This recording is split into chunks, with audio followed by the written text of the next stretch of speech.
Good morning, Payson. I don't know about you, but I'm a big fan of board games, and board games are a great way to pass the time during the pandemic like this. If you got people in your family that you're cooped up at home with. So I'm going to give you my top 5 board games of the moment. Number 1, Azul. This one's unique. You've got these colored tiles, trying to arrange them in lines to maximize your points. But you compete with each other of who can get which tiles on which turn. So really easy to learn, but lots of fun. There's a lot of strategy involved. But this one's good for a mix of younger kids and adults. Number 2, Codenames. This is a good party game.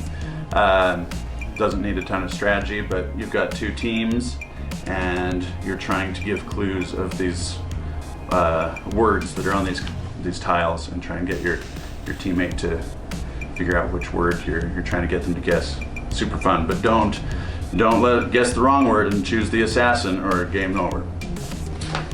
All right, number 3, Ticket to Ride. If you've played board games at all, you've probably heard of this one. This one's been around for a long time. But they have a lot of different versions of it. You started with the United States map, but they've also got Europe, got Switzerland, Italy, Japan, China, all kinds of different maps. Each one's slightly different. Also pretty quick to learn, and all ages can enjoy this one. And bonus, it's got the online version. You can play on a phone or iPad or computer. So you can play with your friends that don't live with you. Number 4, getting slightly more complicated here. This one's Scythe.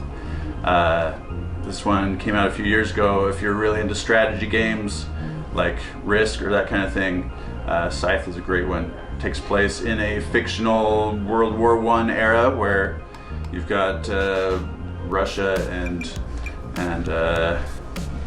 Nordic countries and all these other things, but there's also giant robots and stuff. So, you gotta grow your food and metal and fight each other with your giant robots. Awesome fun game. Number 5, hardcore gamers only for this one. This is Gloomhaven.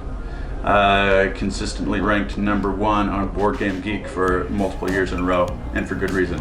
Gloomhaven is a cooperative game, meaning you're all on the same team working together. Similar to Dungeons and Dragons, if you like that kind of thing, where you've got a map, you've got characters, fight, cast spells, all that kind of stuff. And it's kind of pricey. Full price, I think, is $100. And the box itself weighs about 20 pounds. Huge box, and the story of it changes the whole time. So you've got this giant map and you can go to these different towns. So you got over 100 hours worth of game in this sucker. So there you have it, top 5 board games. Help you pass the time during the pandemic and enjoy the time with your family. See you later.